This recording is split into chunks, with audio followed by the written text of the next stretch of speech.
Finance minister Nirmala Sitharaman ji ने एक बहुत ही जबरदस्त इस प्रकार का बजट पेश किया है।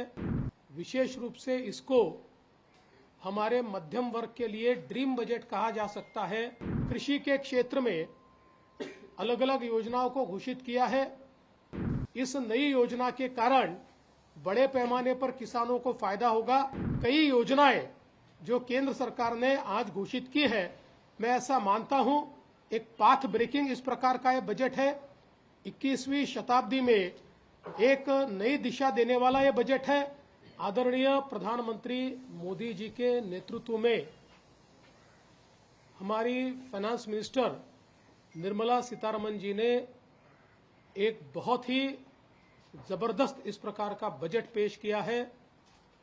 विशेष रूप से इसको हमारे मध्यम वर्ग के लिए ड्रीम बजट कहा जा सकता है।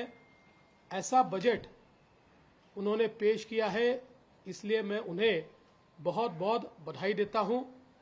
विशेष रूप से इनकम टैक्स का एग्जम्पशन स्लैब जिस प्रकार से परिवर्तित किया गया है और 12 लाख रुपए तक कोई इनकम टैक्स नहीं लगेगा, ये जो घोषणा है ये निश्चित रूप से एक मील का पत्थर भारत की अर्थव्यवस्था के इतिहास में साबित होगा।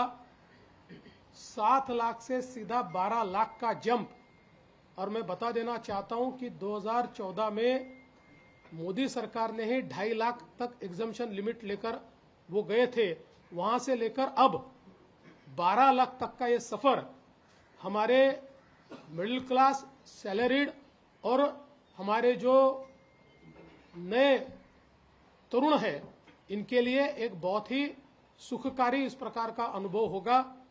इसके कारण एक डिस्पोजेबल इनकम एक बहुत बड़े तबके के हाथों में आएगी, जिसके कारण खरीद भी होगी, डिमांड भी बढ़ेगी, एमएसएमई को भी फायदा होगा, रोजगार की भी निर्मित होगी। तो एक प्रकार से इसका एक बड़ा अर्थव्यवस्था पर इफेक्ट हमको दिखाई देने वाला है।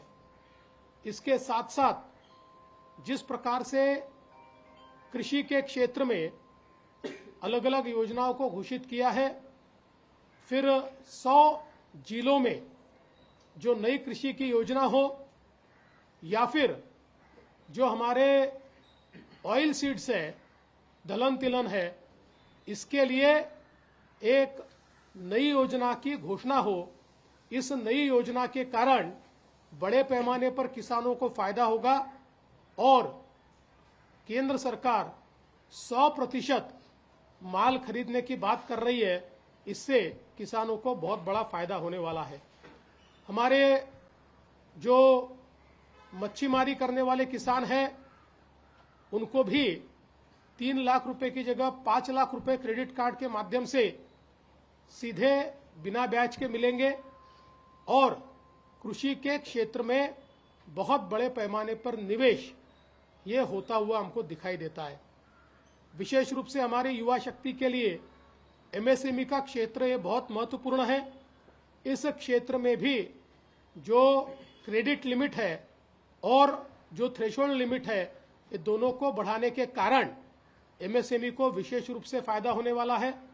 उसके साथ साथ हमारे जो स्टार्टअप इकोसिस्टम है, चूंकि महाराष्ट्र ये देश का सबसे बड़ा स्टार्टअप हब बन चुका है, तो स्टार्टअप्स को भी जो 20 करोड़ रुपए तक ऋण देने की बात कही गई है, इससे स्टार्टअप इकोसिस्टम को बूस्ट मिलेगा और हमारे युवाओं को बड़े पैमाने पर इसके माध्यम से रोजगार भी मिलेगा। इंफ्रास्ट्रक्चर के क्षेत्र में भी जिस प्रकार से पीपीपी को बढ़ावा देकर इंफ्रास्ट्रक्चर में प्राइवेट सेक्टर के निवेश को बढ़ाकर एक प्रकार से बड़े पैमाने पर रोजगार का निर्माण करने का जो फैसला किया गया है, राज्यों को 50 साल का बिना ब्याज का इंफ्रास्ट्रक्चर ऋण देने के लिए 1.5 लाख करोड़ रुपए ये केंद्र सरकार ने रखे हुए हैं। इसके कारण इंफ्रास्ट्रक्चर में भी बहुत बड़े पैमाने पर फायदा होगा। इसके साथ साथ कई योजनाएं जो केंद्र सरकार ने आज घोषित की है, मैं ऐसा मानता हूं एक पाथ ब्रेकिंग इस प्रकार का यह बजट है। 21वीं शताब्दी में एक नई दिशा देने वाला ये बजट है।